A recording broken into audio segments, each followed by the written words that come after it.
Presented by Caltech.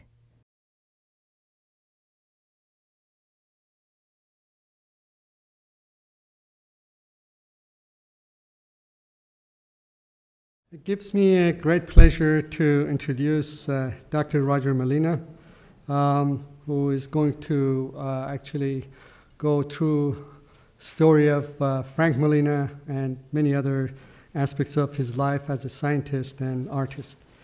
Roger is an astrophysicist, editor, and art science researcher. He runs with Cassini Nazir the Art Sci Lab at the University of Texas at Dallas, which works on what is now called STEM to STEAM. He is the executive editor of the Leonardo publication at MIT Press, founded by Frank Malina in 1968. He is a member of the International Academy of Astronautics, where he has advocated the role of artists in space exploration. As I mentioned, also he's the son of Frank Malina. Please welcome Roger.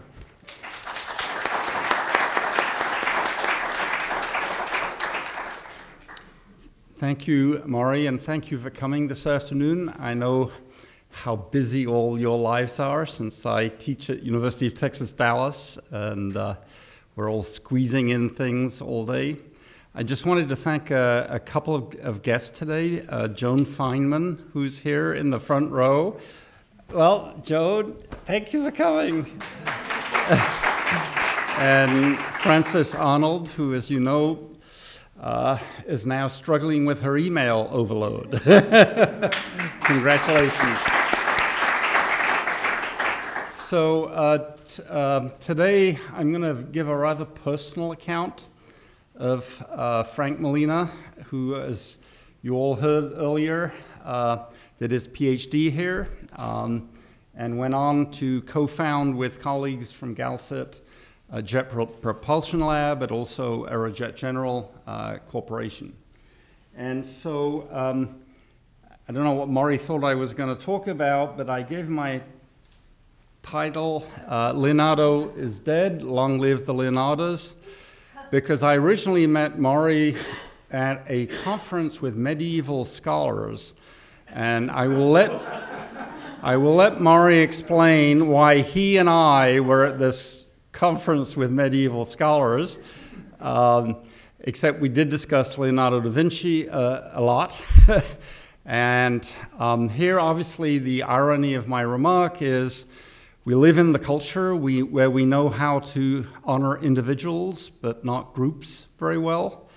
Da Vinci did not work alone, in case you didn't know, and you probably can't name any of the people in his studio. And similarly, Frank Malina worked with a large group of other people to do the things that you're recognizing him for, and he would have felt embarrassed that this whole suicide squad was not up here at the same time. So we lived in different times, and next year is the 500th anniversary of the death of Da Vinci. He died on May 2nd, 1519. And so Maury and I have been trying to figure out how we're going to have fun around a wake of Da Vinci. So my father was born in 1912, as was mentioned earlier. He was born in Brenham, Texas, but both sides of his family were from Bohemia, sometimes called Czechoslovakia. They came to Texas in the 1880s. It was pretty rough in Brenham, Texas in the 1880s, let me tell you. And they actually ended up going back because they were so unhappy in Texas and went back to the Czech Republic when it was founded in 1918. Turned out that didn't turn out so well either, so they came back to Texas. And my father went to the Brenham High School and then on to Texas A&M University, which in those days was a military college. So he would blow his trumpet to wake up all the other students with the reveille in the morning. And then, thanks to an English professor, actually, he got some money to catch a train over to Caltech, as you heard in some of the other talks, and went on with von Karman and a number of other people to found JPL, Aerojet. After the war, and I'll explain a little bit of my perspective on that because all family histories are difficult to understand. He helped set up UNESCO in Paris at the invitation of Joseph Needham, and I'll say a few more words about that. But then he got, like Tien, wrapped up in the McCarthy hearings. My father lost his US citizenship, even though you could be revoked. You could lose your passport. He was American born with an American passport. Maybe the current US president needs to think more deeply. Anyway, so Hoover took away my dad's passport and he became a political refugee in Paris. But at the same time, his startup company, Aerojet General, hit the gold mine. So he found himself a political refugee, independently wealthy, and became a full-time artist. And he then was a pioneer in introducing new kinds of technologies into art making. And it sounds kind of easy now, but in 1952, let me tell you and I'll explain, it was difficult. With von Karman, he then also set up the International Academy of Astronautics and ran it for a number of years. But then in 1968, set up this journal called Leonardo, which is now a very broad nonprofit, really promoting the work of artists involved with science and technology in different ways, or scientists and engineers who work with the arts also in a variety of ways. So here at Caltech, he's known as being part of the Suicide Squad. We already saw that picture. Last night I was staying in the Athenaeum, and the Suicide Squad was famous for pouring fuming nitric acid on the lawn outside the Athenaeum, whereupon Millikan expelled the students and said, "Not here, you ruined our lawn with your rocket experiments." So they went to the Aero Seco where they started doing the rocket testing. The first thing I just want to mention is it was a student-led group that included non-students. This is something that von Karman encouraged. So often universities are ghettos and you don't work with people outside the university in research activities. And in this case, the non-students were crucial to the discoveries and inventions that they made.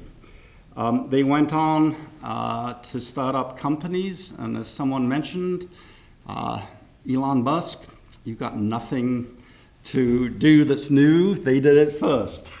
And Aerojet General, which they founded, is still alive, making a number of different kinds of rockets. The other point I like to make, since everybody thinks this is new, they were a hacker and maker group. Hence the red fuming acid, nitric acid on the lawn of the Athenaeum. And it was a group. And they all had very different things they brought together. And for some reason, they figured out how to work together long enough to invent things, file patents, write scientific papers. A couple of them got PhDs. And it was under the supervision of Theodor von Karman. And as I'll mention later, I knew him as Uncle Teddy, and my mother complained that he kept pinching her bottom. So that's how I knew Uncle Teddy. We also saw this picture. Obviously, von Karman worked with the students. My dad is the one on the right before he grew a beard. That's Martin Summerfield over there, I think. So it was really a group of people in their 20s working on something that was totally stupid. Now, at the time, he was told, go into the airplane industry. That's where the jobs are. Rocketry is just the thing that weird people do. But von Karman felt that this group of students could, in fact, maybe take rocketry to the next step. And the rest is history. As we heard earlier, they developed the Watt Corporal. And then it was used as a second stage on the bumper whack and was the first human-made object to reach outer space. Now, I always like to make a joke that it's easy to be first when you define what you need to do to be first. And they were the first group to go above the Kármán line, which defined where outer space began. So anyway, it's easy to be first when you get to define the boundary that you're crossing to be first. The technology they developed was then used by the military very successfully to help airplanes take off on very short runways, particularly in the Pacific Theater. Several hundred thousand of these rockets were made to help planes lift off in the Pacific. And so I don't know what this group of students did, but that's what students in the back row are doing right now. They're probably working with non-students. They're probably working in groups. They're probably ignoring what the president of Caltech tells them to do. One of the things that I inherited from this group of people, and some of the people in the room will know what I'm talking about, the mysterious effectiveness of mathematics. And you know, how quickly we forget that in 1910, 20, engineers didn't use mathematics. It was an empirical science. You built things. If they fell down, you repaired them. But the idea of using advanced mathematics as a fundamental strategy in engineering was just not very common. Von Karman himself became very well known. We heard about fluid dynamics, aerodynamics, the so-called vortex street that von Karman labeled and modeled mathematically has been used in multiple disciplines. I'm an astrophysicist, but nobody questions whether you should use mathematics or not. But why mathematics is so good at describing things in the world we live in, nobody can really put their finger on it. My dad's best, I'm choking up, my dad's best friend was Etienne, who we're also honoring today. They actually shared an office, and I'm not sure which office it was. But these two stupid students insisted on doing the math before they did the experiment. And every time they did a rocket experiment and it blew up, they went back to the math and tried to figure out why this thing blew up. And let me tell you, there were people who just wouldn't, no, let's just keep testing the rockets. We'll get it right eventually. And so this idea that you could take a very complex phenomenon like burning of a rocket fuel, nozzle shapes, multi-stage rockets.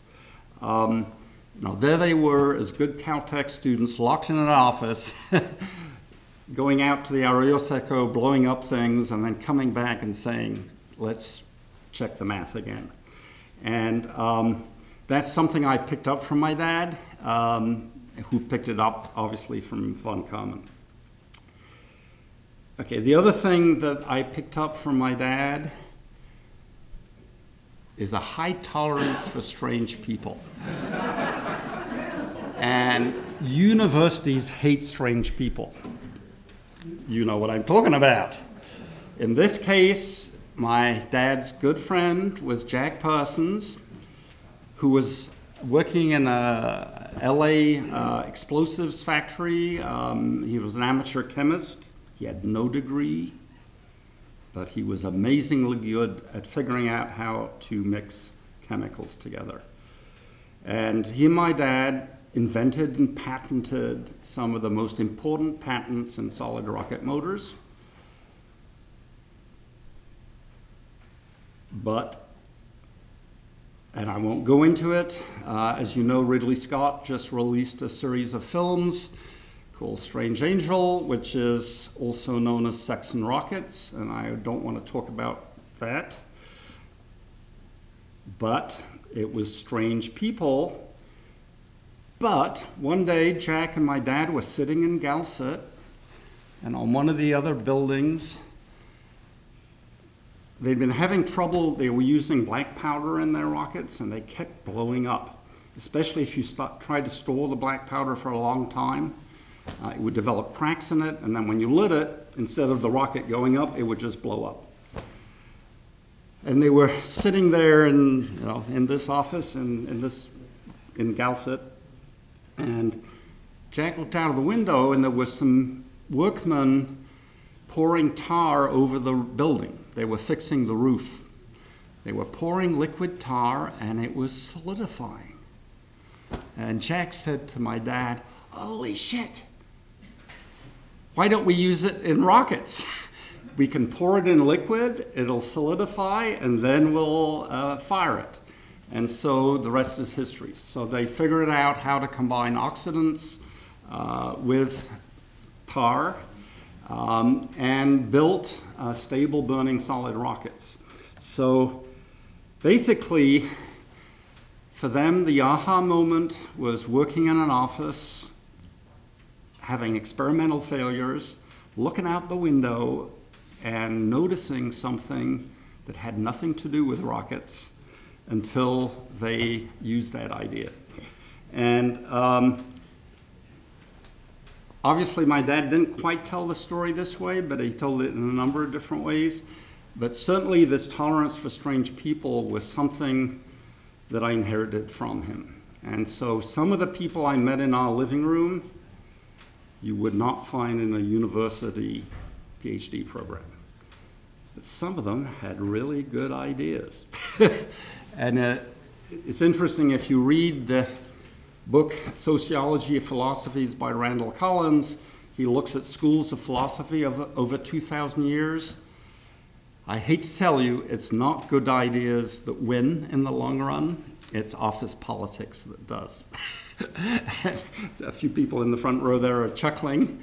So, whether you get a job or not, whether the dean backs your bright new idea or not, it's not a scientific process. And in this case, the fact that this young group of students included non-students who were amateur chemists, happened to be looking out of the window, came up with an aha moment, patented it, and certainly my dad became wealthy from it. Unfortunately, Jack's life, he was strange, and his ending, he blew himself up in his kitchen experimenting with chemicals, unless the FBI did it. And so I've inherited this idea of having a high tolerance for strange people. The Leonardo journal that he started is celebrating its 50th anniversary, and we use this phrase where ideas don't take sides. And as all of the neuroscientists in the room, the brain doesn't have a right side and a left side. I hate to tell you, that's an anatomical misinterpretation. The interconnections in the brain, let me tell you, it's not the rational on one side and whatever the other thing is on the other side. It's all interconnected in a complex networks. And so, no, good ideas for science don't only come from scientists. And of course, Feynman would have seconded that, since he was so immersed in all kinds of musical cultures and so on. Okay, the other thing that I inherited was the importance of intellectual dating.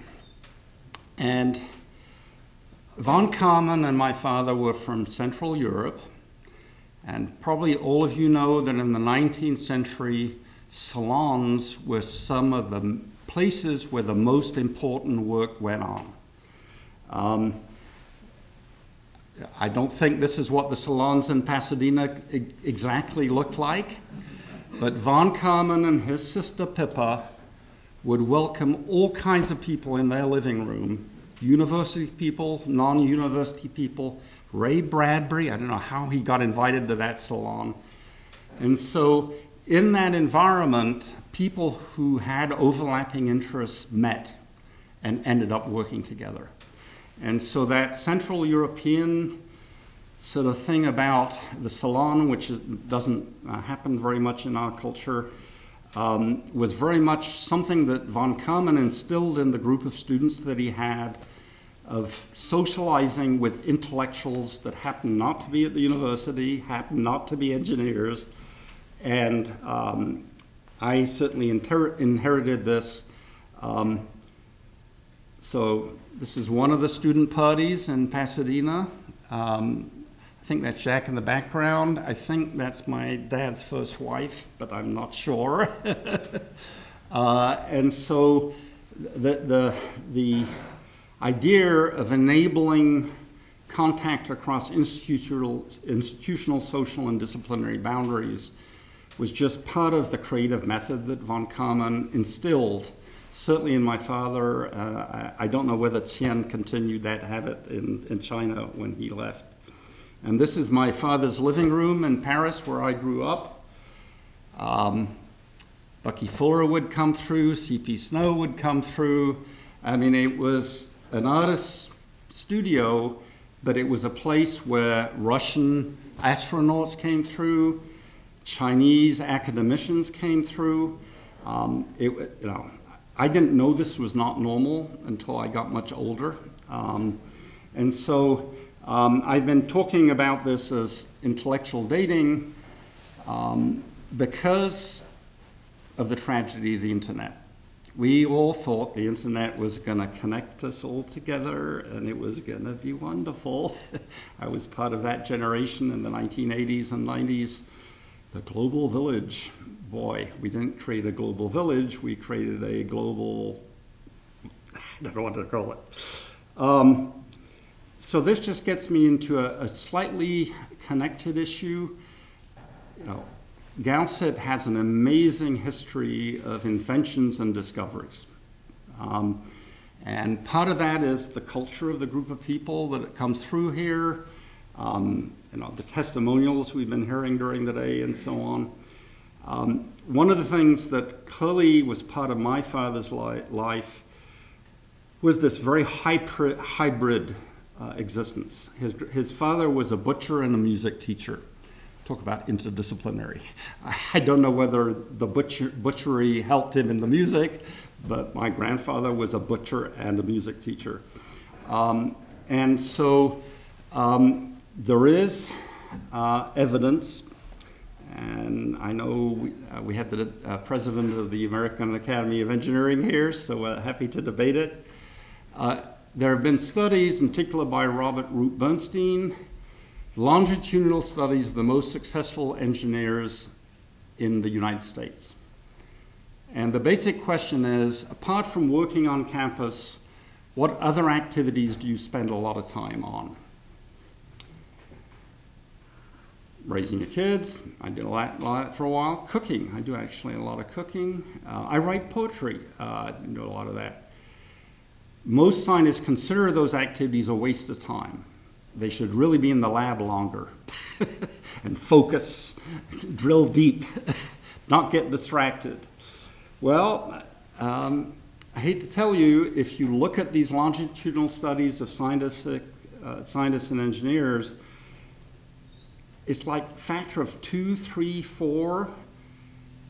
These scientists waste a huge amount of time in avocations outside of their research lab, and they don't consider it a waste of time. And it's a correlation, not a causation. It is a scientific study because I think there are several hundred scientific and engineers studied over 50 years of their career. What did you do outside of your research lab that you spent a lot of time in? And it turns out that we all know the music and physics connection, but there are all kinds of other connections that feed into, and we'll all look at the ceiling, but the science of creativity and innovation is not very developed yet. Hopefully the cognitive scientists will help us in the future. The trouble is we tell our 14-year-olds, Either you go that track or that track, science or business. You can't do both. And so we filter our kids to be discipline-based at such an early age that the ones that actually have more than one skill or interest get mangled by the system. And easy exemplar, you probably know that very famous painter. He made a good living painting.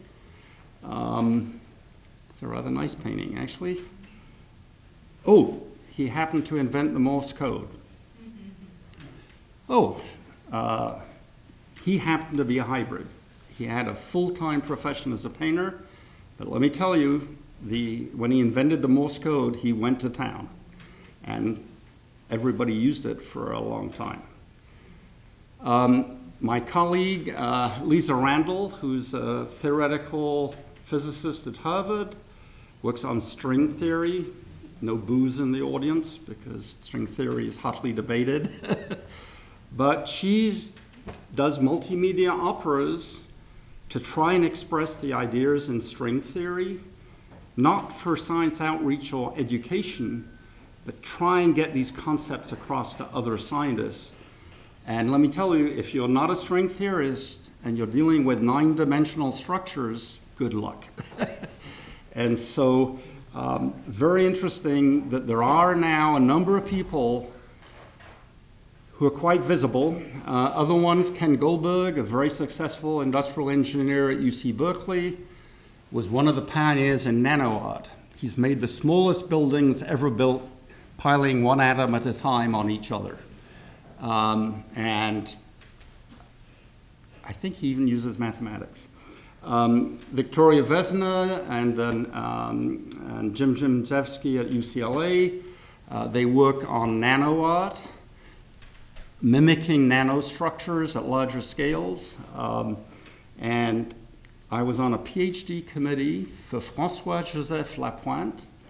He's a molecular biologist, works on the microbiome. I was on his Dern's PhD thesis committee.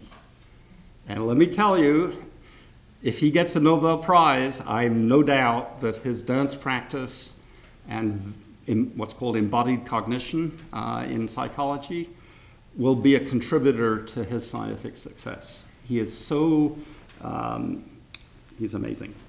But then there are all kinds of other people, the Vasulkas. Helen died, unfortunately, a few months ago. They're currently working with the California Forest Service and in Scotland, helping plants migrate given climate change. And unfortunately, a lot of the plants are not going to survive because they can't move quickly enough. And so there are now experiments to see how you can protect certain ecologies, and it's a bunch of artists working with ecologists. I've been part of the community trying to make sense of what's going on with these practices. The National Academy has issued a report this May called The Integration of the Humanities and Arts with Science, Engineering, Medicine, and Higher Education, branches from the same tree. So there's sort of a resurgence, and this kind of happens every 25 years. Polymaths, you remember that word? Yeah, it's a 19th century word, I think. How do you train polymaths? Interdisciplinary studies. Oh yeah, universities had them and then they went away.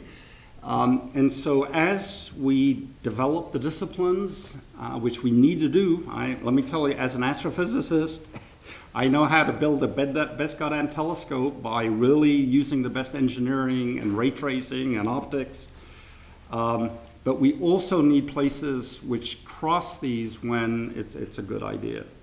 And most universities are struggling with how to combine the interdisciplinary. And it was interesting, I think it was Qian's quote, that what he viewed about Caltech is how interdisciplinarity was natural. It's hard to explain how difficult it is when you're trying to do very difficult work and you need to reach out of your own discipline, and your institution makes it almost impossible for you to do that. So how am I doing on time, Jamie? Okay, so let me just turn another check. This is my interpretation of what GALCIT and what my dad, mysterious effectiveness of mathematics, intellectual dating, maybe not the kind of things that you'd expect. My dad left the States at the end of the Second World War, and I finally just put tired. We have all his archives, we have all his FBI files, and he was getting divorced with his first wife. I mean, these things are complicated. And everybody around him was trying to figure out how to put nuclear bombs on rockets. Obviously, the Second World War had come to an end, and the next challenge, engineering challenge, was how to build rockets that could launch nuclear bombs instead of dropping them from airplanes. And for whatever set of reasons, that made my dad sick to the stomach. He just couldn't stand the idea of working for the next 10 years, putting nuclear bombs on rockets. So he decided to leave. He visited Einstein, and he got this invitation from Julian Huxley to help set up UNESCO. He became finally the director of science before he became a political refugee. But he did things like set up international projects in the Amazon, international projects in the Negev desert. He went to India. He was offered a job actually in Bangalore, which he turned down. And so this idea of building institutions that networked scientists around the world was his answer that he didn't want to work on World War III. And it's a simplification. I never got a chance to have this deep discussion with him before he died. But a combination of his divorce, the end of the war, and he didn't want to work on that and putting bombs on rockets for the next 10 years. And then this opportunity to help rebuild Europe. His parents were Bohemians from Bohemia, from Czech Republic. And Central Europe was devastated after the Second World War. So he wanted to be part of the rebuilding of Europe. So traumatized, my mother was in the English Army. She got to a very high rank. She was one of the first women to graduate from University College London in economics. Traumatized is the least I can say. I can remember times when there was political turmoil, and they would just load up the car with food and clothing in case we had to run in a hurry. They knew what it felt like when bombs started coming overhead, and you had to be ready to run. So they were dedicated to helping rebuild Europe after the war, and international cooperation for them was one of the ways to prevent World War III. And they were in a circle of people with C.P. Snow, who worked for the British government at the time, and they felt that artists, scientists working together could maybe also bring about the conditions that would prevent World War III. UNESCO is United Nations Educational, Scientific, and Cultural Organization. So from the very beginning, Huxley and the people that set up UNESCO, it wasn't science here, culture there, education there. It was all three together in the same institution. Now, my parents felt that the UN and UNESCO ended up failing because they got taken over by the big powers and the little powers got screwed. But they had a cultural optimism that after World War II, and some people here lived through that period, we forget how traumatic that period was. Von Karman and he set up the International Academy of Astronautics. Someone mentioned AGOD, but there's also COSPAR, a number of these international networking organizations. My father received Christmas cards from Tien in the 1960s, and I bet every FBI agent opened those Christmas cards to see why Tien was sending my dad a Christmas card. My dad maintained connections across countries independent of the political tension of the period. And it's a delight, to be honest, here to see Tien being recognized here, given his turbulent path through this country. And so, yes, good ideas don't take sides, and some organizations don't understand that. So finally, just to wrap this up, so I've already explained I had a disturbed childhood. This is my Czech side, my English side. When I came home from primary school, I knew my dad was a rocket engineer, and I told all my friends about it. But what was my dad doing at home when he came home? He was painting. That's what I thought engineers did. You know, I was 6. You don't know any better. My dad, the engineer, was painting. That's what they do. And it wasn't until I started going to secondary school that I knew my dad was strange. I had to explain why he was doing both art and science and engineering at the same time. The result is, this is how I knew Von Karman. This is Uncle Teddy in England, the north of England, with my English family. And he would come through our family home all the time in Paris. He'd give me presents. I had no idea who he was, except he was a family friend. One day, my dad was taking painting lessons. And he burst into the living room and said, "I'm tired of painting dead fish." Because he was going to oil painting school in Paris, and they were painting nature morte, bowls of fruit, dead fish. And he said, "I want to paint pictures about the things I know about through science and engineering. I don't want to paint dead fish. We know how to do that.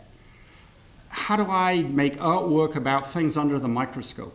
How do I make artwork about things seen through telescopes?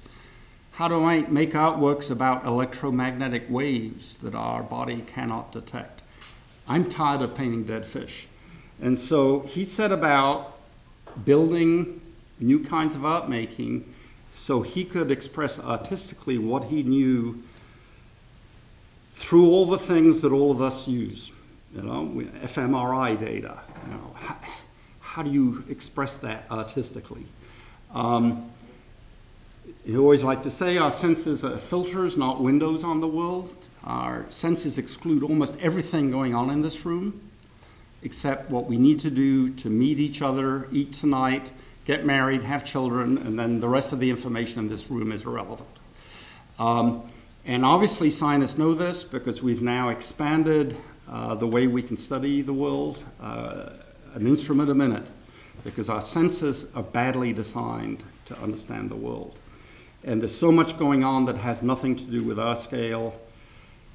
You get into deep questions in the philosophy of science, and it's just kind of weird. There are some things we cannot know until we invent the right gadget. Now, I'm neither a technophile nor a technophobe, but if I'm trying to understand what's going on in this bottle, maybe I need a wind tunnel to understand why there's a Kalman vortex there. Well, actually, no, it isn't. But, so, you know, this idea that scientists and engineers just breathe, that to understand what's going on, we have to modify the human sensorium, was just part of the way that my dad thought. And here, Maury has restored a great personal painting in his garage, one of my dad's early kinetic works. So the first thing he did, tell me to shut up when I'm out of time.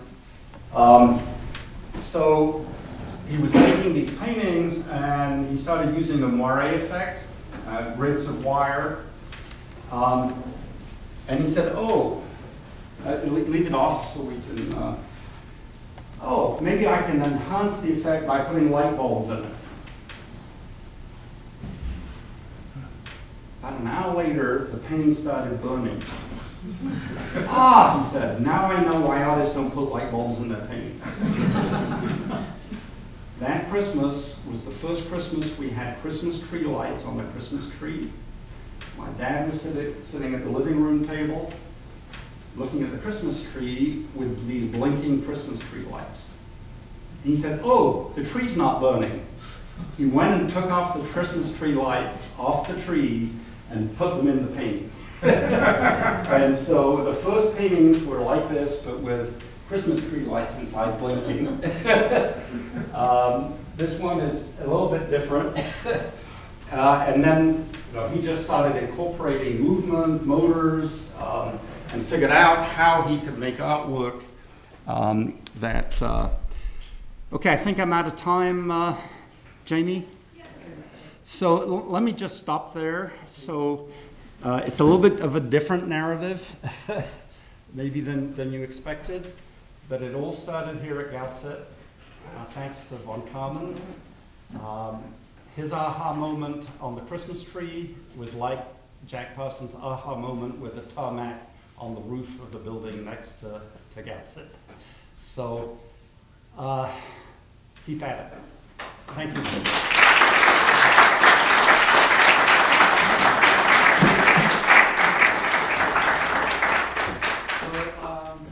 Thank you very much, Roger. I think that Scott emphasized interdisciplinary nature of GALCIT, also our international culture that basically science, sort of science with no borders. And with this, I think we'd like to thank you, Roger, again. And just a quick thing, I discovered this thing with David Kremers when we were plowing through so-called GALCIT archives. And first we thought it's full of dust and everything to throw it away, but then I looked at the back and I saw Malina, Paris, 82455, use 3 10 watts, 110 volts. So he's like an engineer instruction how to. So what happened was when we connected it, of course all the standards have changed. So this thing actually started to burn. It just stopped it, and so I changed the lights. But then, because when we looked at the paintings, one of our colleagues, Reza here, said, "Look, this needs to have a color change also. Maybe so we have to add this LEDs that don't burn, but also give this rainbow effect like mosaic, patterns." So this is going to go to Von Karman's room upstairs, and any of you want to visit, please welcome. Thank you very much.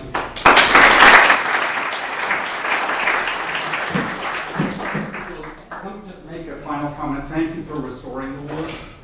My dad got very interested in how you affect human perception. And so he did a lot of experiments, varying the colors, the speed, the brightness, to see how someone watching it could be triggered to think something. And so but your modification is a great modification. Thank you.